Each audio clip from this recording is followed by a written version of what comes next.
everybody. Welcome to this edition of the Eccles Alumni Forum. I'm so excited to have you here today. We are going to be talking about the drought and its impacts on our growing economy here in Utah. My name is Megan Calgucci, and I will be your moderator for this discussion today. I'm so excited to be joined by two fabulous industry experts, but before I introduce them, I want to welcome all of you viewing live from wherever you are at, and I encourage you to drop a line in the chat, say hello, and let us know where you're tuning in from. We've got alums all over the country, and we love to hear and see where you're joining us from. Joining us today first, Candace Hassenjaeger. Welcome. Candace serves as the director of the Utah Division of Water Resources, where she oversees the Planning and Development Branch, Water Conservation and Education, and is also the division's legislative liaison. Candace has been working in water resources since 2007, and we're so glad to have you here today, Candace. Thanks, Megan. Happy to be here. Welcome. And secondly, our second panelist today is Phil Dean. Welcome, Phil. Thank you. Phil is the Public Finance Senior Fellow at the Gardner Policy Institute here on campus. Before that, he most recently served as the Executive Director of the Governor's Office of Management and Budget, and he also serves as the co-chair of the Utah Economic Council. Phil, it's so great to have you here today. Thanks for having me. We're so excited to dive into this discussion, and with that, we're just going to go ahead and jump in. Candace, I'm going to point this first question towards you. Can you explain the current status of the drought that the state of Utah is experiencing? Yeah, Utah is experiencing some of the worst water supply conditions that most of us have seen in our lifetimes. There's a lot of things that led to this severe situation, and we can go into more detail about that. But even with the monsoon season that we did get, which we're super grateful for, still 88% of the state is an extreme and exceptional drought. So it's rough out there, and reservoir conditions have been on the decline all throughout the irrigation season, and really we're living off of stored water. And with the monsoons, it helped to reduce the demand that was being put on the reservoirs, but they're still in pretty bad shape. Interesting. Could you touch a minute? You talked about there's a few things that led to where we're at. Could you touch on a couple of those? Yeah. So last year we had a record hot and one of the driest years on record, and one of the hottest as well. And that led to some of the worst soil moisture conditions. So that's the amount of water that's in the soil column that we've been monitoring. It's the NRCS snow survey that has a bunch of different snow tell sites high up in the watershed, and they've been monitoring since 2006. So these are some of the worst soil conditions that we've seen. And then throughout the winter, we are hoping for a big snowpack, and we ended up about 81% of average, which is not horrible, but if you think about the soil being a big sponge, and when there's not water in it, when that water goes to run off in a dry kind of sponge, it soaks up the water, so we really didn't receive a runoff.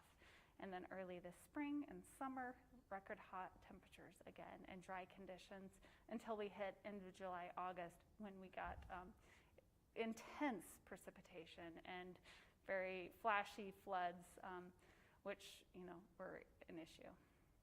Interesting. Thank you so much for that background info.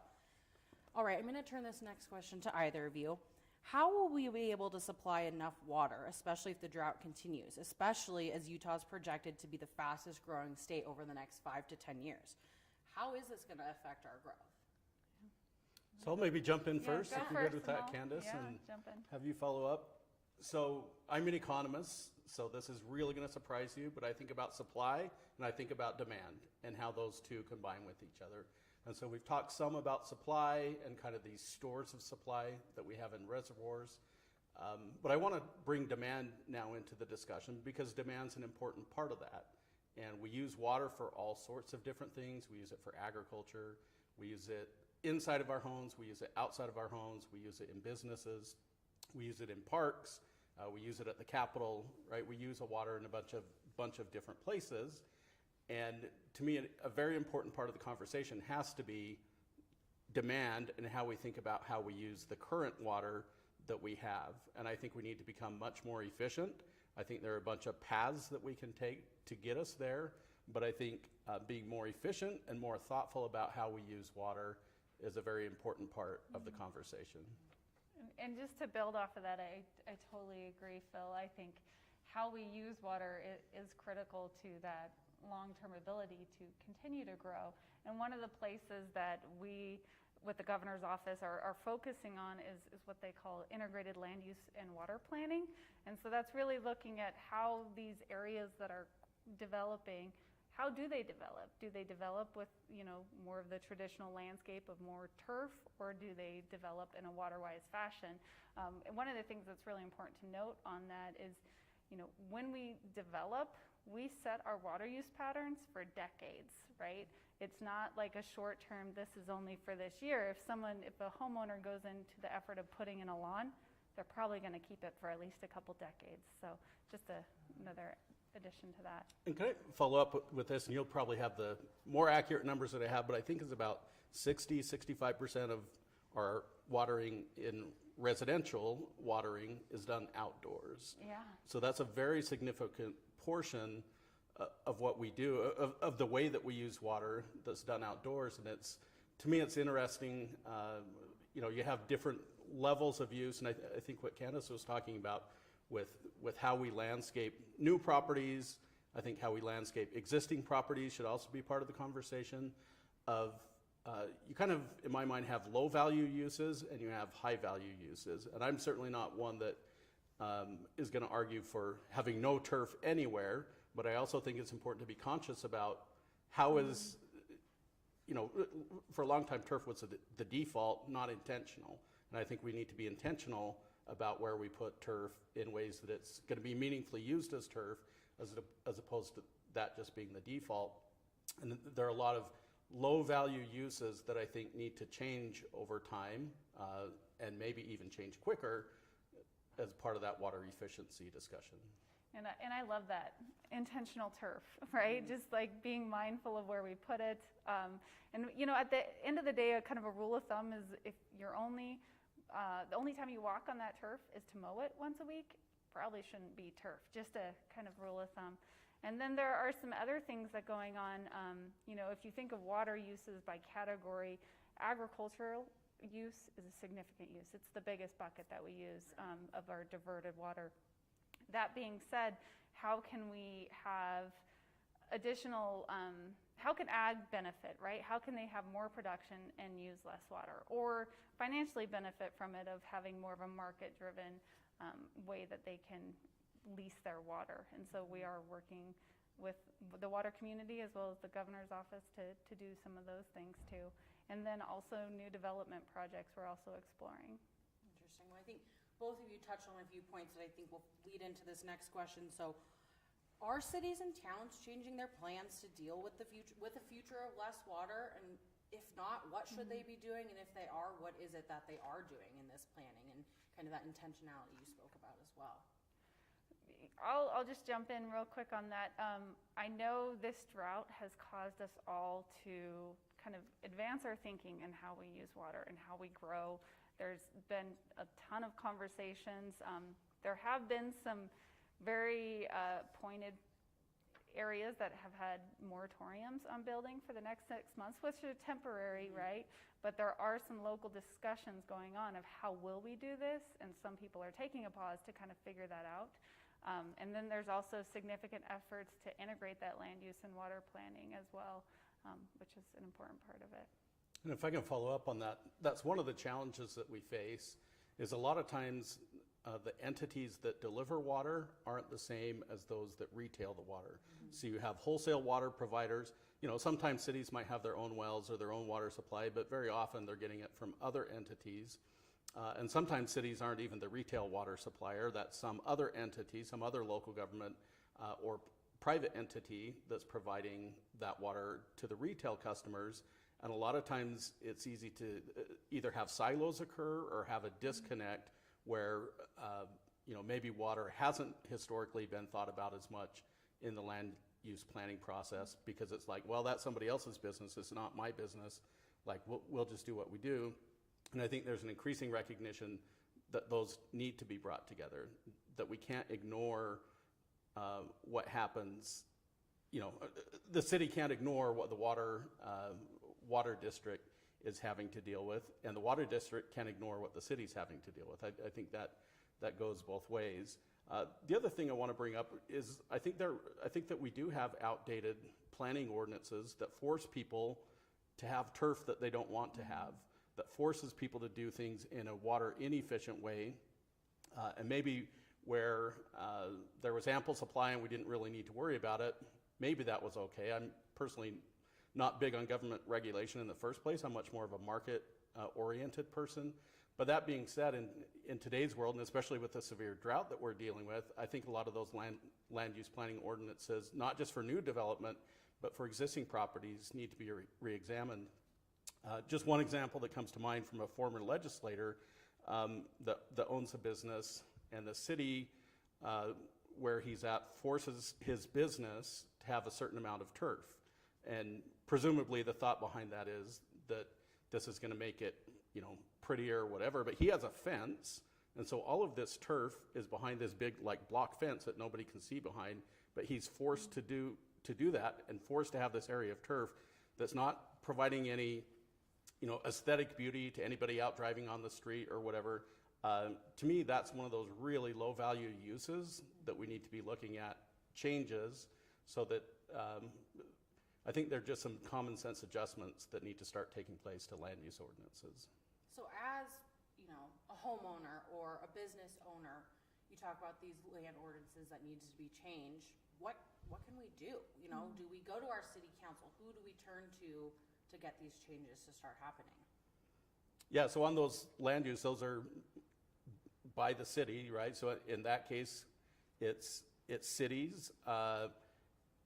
There are also other entities that I think need to be, I look at schools, and I look at other entities that have big open spaces that they water a lot. I'll throw the U on this list, right? And people sometimes look at the watering practices of public entities that sometimes honestly aren't up to par, aren't where they need to be. And they say, why are the same people that are telling me that I need to be more water efficient not doing the same thing themselves? And so I think government needs to lead. Government needs to set the example of how to do these things the right way. So I'd say a lot of it, especially in terms of the land use ordinances, have to do with cities. But I also think other government entities, including the state, can also help lead and show by example what needs to be done. Interesting. I was just going to add one thing. We have been working with the governor's office, and one of the things, I guess, a success of this drought, not that droughts are a successful thing that you want to be successful about, but we've had, Governor Cox has issued 2 different executive orders requiring state facilities to be water-wise and to follow the drought restrictions or recommendations from the state agency. We can't put on restrictions. That's done at a local level, but due to the extreme drought, we did have some drought recommendations on irrigation to follow those at state facilities. And they did that. I mean, if anyone's been up to the Capitol prior to those monsoon seasons, you saw a yellow lawn, which I've never seen in my time at Water Resources. So I totally agree. We do have to do things at all levels. Interesting. Thank you both. We're going to pivot just a little bit and start to talk about some of these industries that are being impacted by this drought. So we often think of farming and ranching and agriculture. I'd love to hear you guys touch on the impacts that it's having for those industries, but as well as some other industries that we might not be thinking about that are feeling the impacts of this drought. Yeah, I would just add that drought is really widespread, has widespread impacts. I mean, like you mentioned, ag, the environment, recreation, tourism, there have been some widespread impacts. The difficult thing about droughts is they're considered a creeping disaster. Like, it's not like one event one day and the next day it's done. It's, it kind of drags along. And so some of these impacts you don't feel right away. Right now with, farmers having to sell off their cattle early, that could impact our food prices, but we won't feel that maybe for a year or 2, depending on, how that works. This impacts wildlife. Droughts impact wildlife but once again, you may not feel that until the next year when someone wants to go get a hunting permit or something like that. So it's a little difficult to say all the impacts, but there are widespread impacts. Yeah, and Candace brought up before water markets, and I think that's an important step. We're kind of, I'd say, very slowly stepping into that as a state, and I think it has a lot of opportunity to help us manage some of these issues that we're dealing with.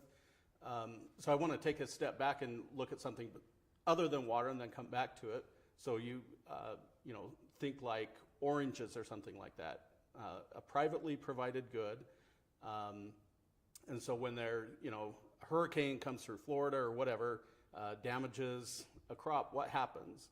Prices go up, and people respond to the economic incentives inherent in that. We don't have those same type of structures necessarily here in the state, but I think we're starting to see development of water markets, and especially getting back to your question about agriculture, there's great demand for that water in our city use, household use, and there are beginnings of discussions and beginnings of operations of allowing farmers to be able to lease that water for a certain period of time to fill that demand during the extreme drought period without losing their water rights. That's one of the concerns that they have, is I don't want to do this and that result in me not having the future ability to continue to farm. So I think the development of water markets where a farmer in a drought year can receive money, so they get that benefit, and the city that's providing water to businesses, to homes, can then also have access to water that maybe they would otherwise not have access to. Again, I don't think that's a single solution to the whole problem, but I do think it's one of those other tools in the toolboxes that it's important to keep developing, because I think that provides a lot of opportunity for us again, especially in times of extreme scarcity, to be able to shift things from lower value uses to higher value uses. And depending on the price of water, the farmers could be just as well off selling their water, leasing their water, I guess, for a year or 2 or 3, whatever it is, as they are producing the crop in that year. And other places in the country that maybe don't have the same drought issues, right, then would supply some of that food to the state. It's very fascinating. So looking at farmers and ranchers a bit more, we've heard bits and pieces that they're reducing their water use in significant ways. Can you guys touch on a few of those ways specifically that farmers and ranchers are doing that? And then what are some other industries that have changed their water use patterns that are really going to have a big effect on us? Yeah, so there has been a number of, there's this task force called the Agricultural Optimization Task Force that's looked at and is studying, what is the best ways to have farmers have the same level of production or even increase production and use less water. So there's been a bunch of different research that has gone into that, and then the legislature also appropriated funds to do some on-the-ground, on-farm improvements that went to the Utah Department of Ag. So an example of some of those things. One is they have these mid-elevation sprinklers, and if you change out the nozzle to this particular type of updated nozzle, you can get the same production with 20% less water. So it's hugely beneficial to the system, and there's a lot of potential with ag. And just building off of something that Phil said is, we've had a lot of success in the last year with the help of the legislature passing legislation called the Water Banking Act to actually do some of these market transactions that he was talking about. And we're currently in an ongoing study that was partially funded by the Bureau of Reclamation to kind of develop a statewide water marketing strategy. So that is something that is currently being studied and evaluated, and 3 pilot projects will come out of that as well. And can I just bounce off that? So sometimes I think we view this about how, what are the limitations that this puts on us? But I think it's important to look at this. I really think this is an opportunity of how do we use this opportunity. And I think there are businesses that have and will continue to come out of Utah, of how do we become more efficient in our water use, not just, and they produce the nozzles, they produce, the smart timers, they produce those things. Just one example of Orbit Irrigation here in North Salt Lake, or I'm not sure where they're located exactly, but up north here a little bit, that are, they're a major national, probably international company, and they do water efficiency, right? And you look at universities that have this great opportunity for R&D in the water efficiency world. And so, certainly there are these issues of limitations or constraints and the way that we need to change the way that we do business to deal with those constraints. But at the same time, I think there are also inherent opportunities in that businesses here in Utah can take that and expand that throughout their whole, throughout the world, depending on the reach of the business. Interesting. So we talked a bit about the industries that are making those changes, but here, you see a lot of tech companies and software companies and things like that. Are there other industries that have a big impact on the drought that maybe haven't made those steps yet? I don't have any specific examples of industries that haven't. I can say that there has been a widespread response to this drought and the drought messaging, and that became obvious by some of our reservoir levels holding steady with the additions of the rain and the reduced demand. But also just visually, like driving around my city, there's yellow in the park strip, or there's yellow at the Capitol. So I think there's been widespread responses, and it's caused people to talk about really how can we do with less water use? How can we, do that? And we kind of coined in our office that, it advanced the conservation conversation a decade into the future. And there's no scientific background on that. That's just the feeling we get, right? Like we're talking about having statewide, retrofits of existing landscapes. We're talking about integrating land use and water planning, spending millions of dollars installing secondary meters and agricultural optimization. So I think it really has advanced the conversation. Nope. Perfect. All right, we're going to move into our next question. So, as a state, we're known for a booming economy and our entrepreneurial spirit. How will the drought affect the growth of new businesses? And do you anticipate that the drought could have effects on the number of businesses moving their offices to the Salt Lake City area and all the new businesses that are built here? So that's an interesting question. I'll jump in first, and I'd be interested to hear Candace's thoughts on this. As I look at the sectors of our growth economy, the growth sectors of our economy, a lot of them aren't super water intensive. It's more many of kind of the legacy, kind of foundational types of businesses that tend to use water. But that being said, there are businesses out there that do use a lot of water. So you think about data centers that can be very water intensive. Kind of that portion of the tech sector. And I think it's something we need to think about, and conversations we need to have as a state of, to me it's one thing if those entities come on their own. It's probably another if we incent those, especially the water intensive businesses. And not that we should never do that, but I think we need to be thinking about that holistically of what are the businesses and how do those businesses and the demands that they'll make on public infrastructure, including our water infrastructure, how is that part of our economic development strategy? And it may mean that we need to change course from how we've done some things in the past, given the scarcity not only that we have, and even absent the drought, just with continued growth, the continued demands that's going to place on our water system. And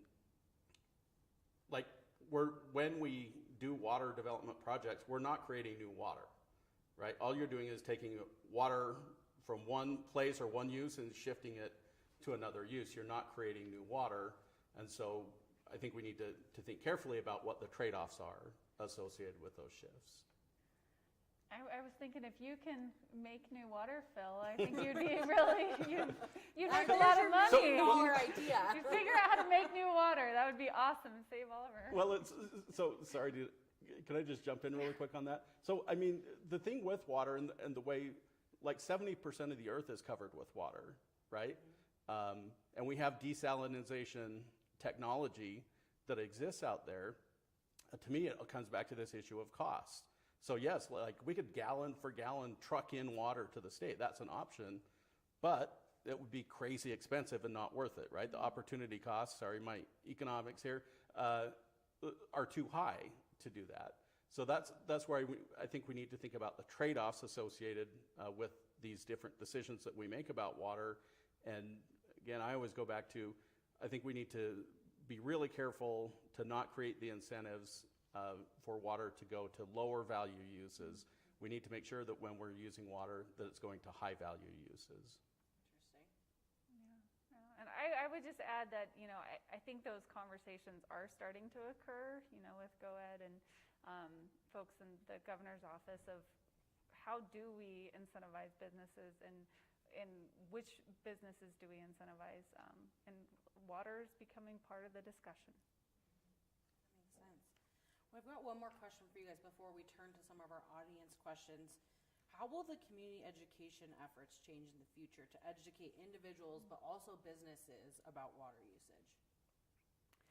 I think that is a huge opportunity, right? I think we have a huge opportunity to inform and educate and talk through, some of the real challenges that we have and really look at how we have traditionally used water and how we need to change that into the future. So I think there's a real opportunity, whether it's with residents or businesses, agricultural users.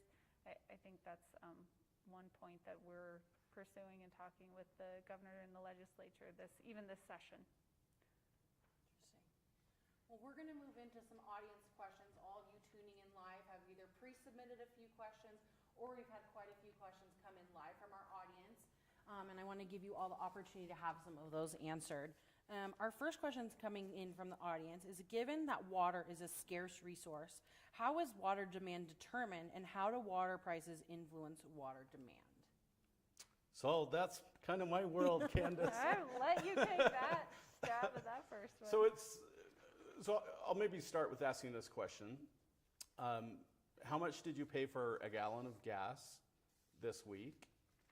How much did you pay for a gallon of milk over the last week? And how much did you pay for a gallon of water out of your tap? So I bet you probably know the first two, but you probably don't know the third. That's at least my experience with a lot of people. Now, like wonky people like me go back and figure out what that is, and I'd invite people to do that. So we're actually really efficient at delivering water, and it's very low cost, fractions of a penny, right, per gallon of water. But at the same time, that sends a signal to people about the value of that water. Prices send signals.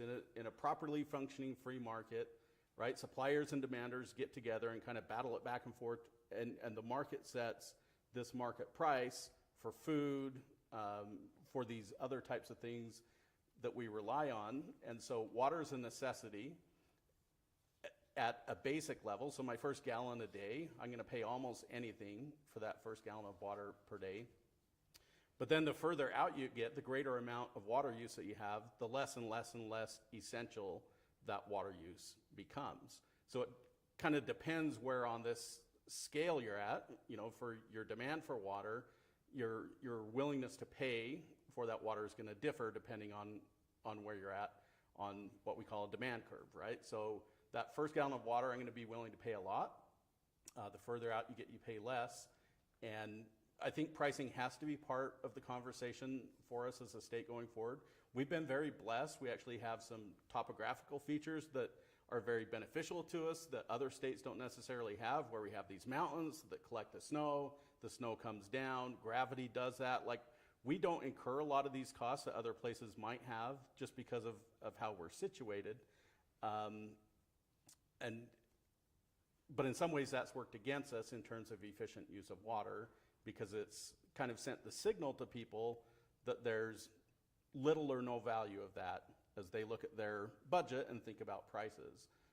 Just one other example, Candace had mentioned the monsoon rains that we've had a little bit during the summer. I was driving home one night and I saw 3 businesses and 2 homes on the way in the middle of this massive storm where it was like risk of flooding, and some places did flood that day, that were watering their lawns in the midst of that. And that's like, I'm an economist, right? So this is where my mind goes, but my mind is thinking they're perceiving no value in that, right? They're watering because it's like, the hassle of going and turning off my automated sprinkler outside, it's just not worth it.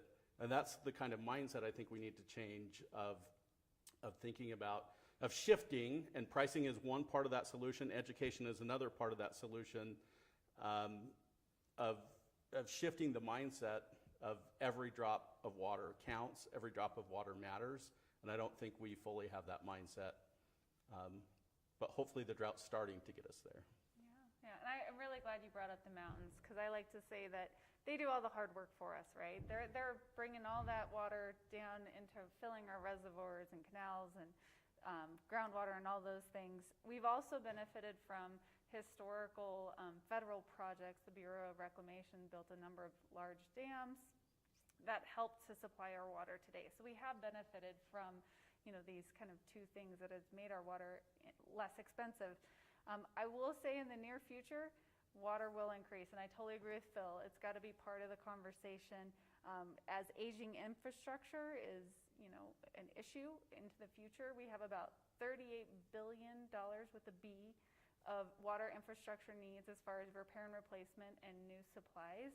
And that's just on the water supply side.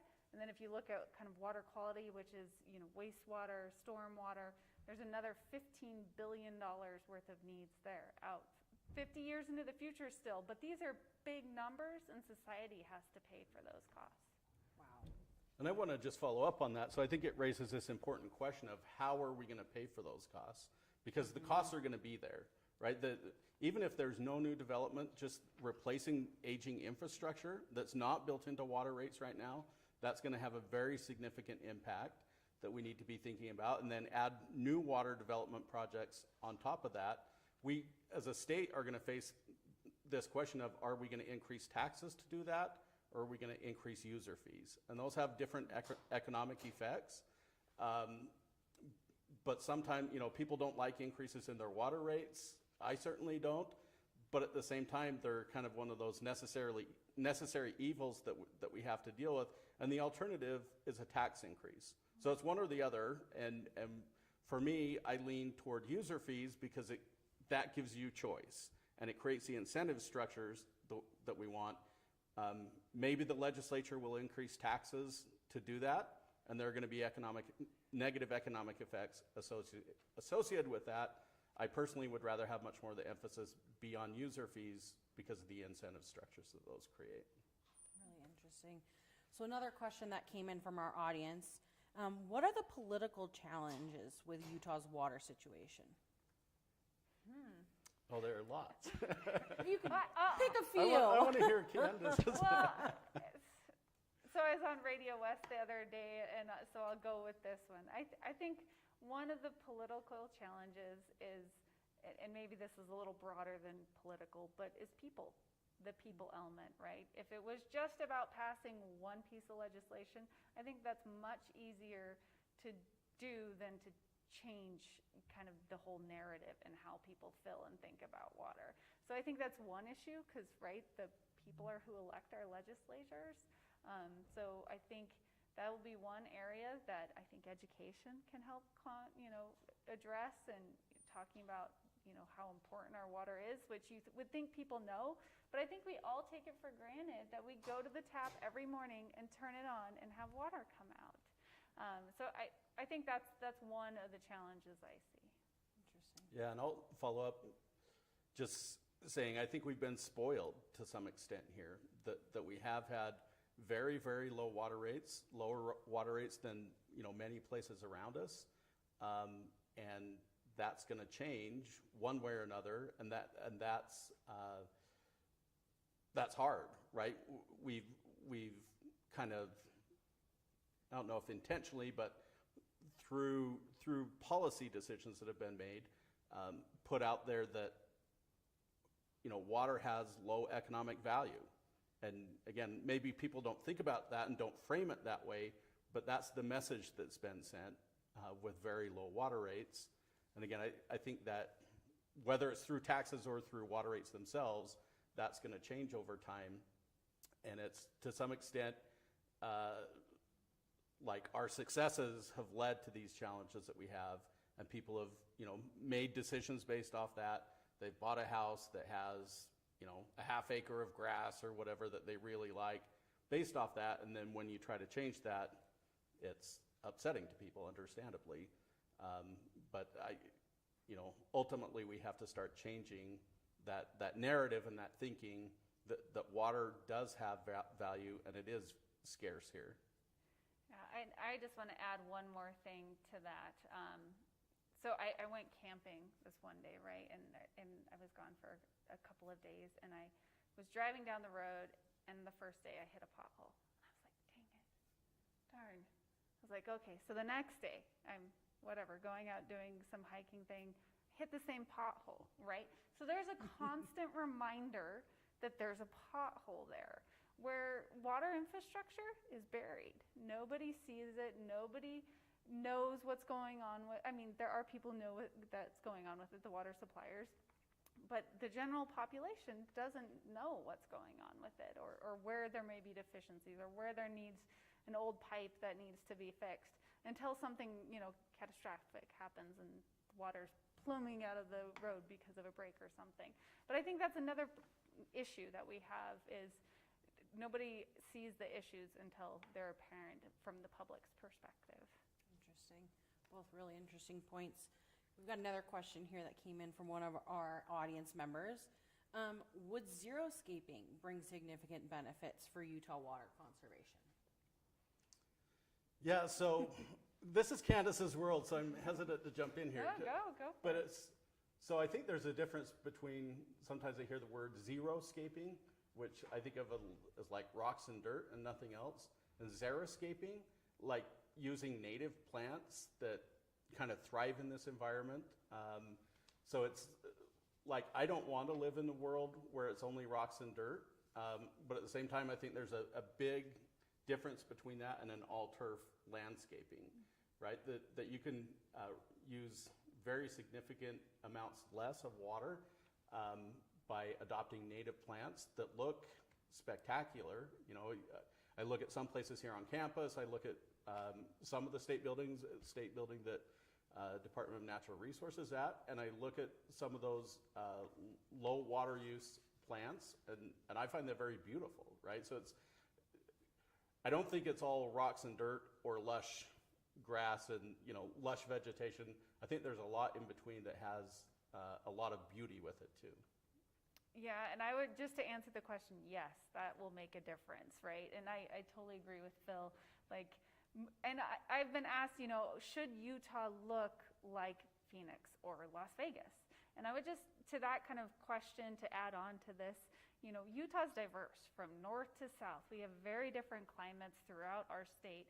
And Utah will need to look like Utah. And there has been, and do it water efficiently, right? We need to do it water-wise. There's been a program developed by some of the water conservancy districts. Jordan Valley Water Conservancy District was the lead on it, called Localscapes, that's really trying to get at how can we have water-wise landscaping with intentional turf. There is a place for turf and landscaping that can also use less water and be beautiful and all those things. One of the things that we do want to avoid is when you move to a complete hardscape or rocks and dirt, is that can increase a heat island effect and make our temperatures even hotter, especially in cities and urban areas. So we definitely want to make sure that we're evaluating all the different potential costs as far as changing our landscaping. Interesting. So a question that was pre-submitted by one of our audience members. Can individuals or smaller businesses make changes that are large enough to make a real impact on our drought status? So I would just say real quick that there are 3.2 million people in Utah. And so yes, making a difference on, whether it's our own individual residents or businesses or, large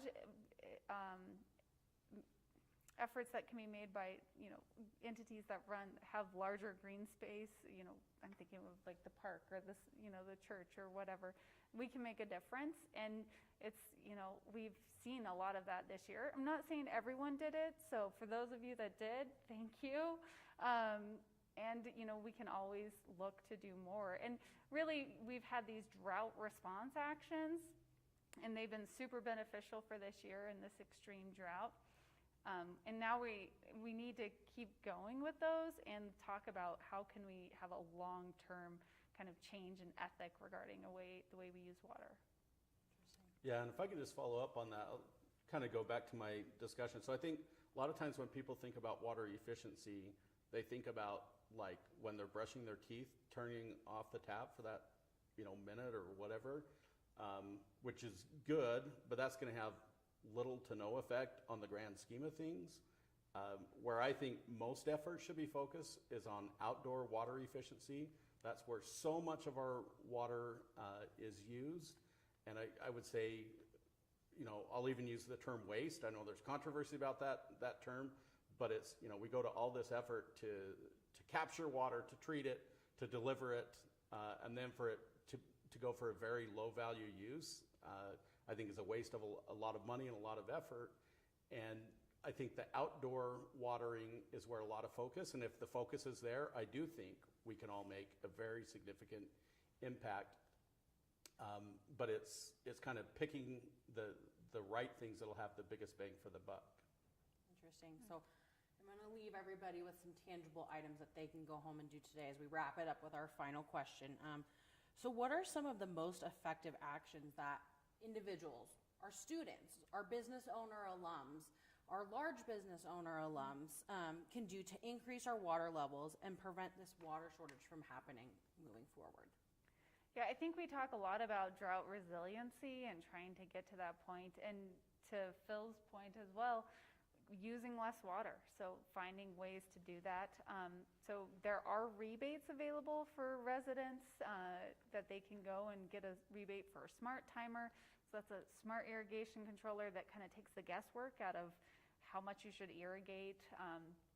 And then there's also, rebates for water efficiency toilets and all those things. We are working with the governor's office to expand the local scape rebates that are available.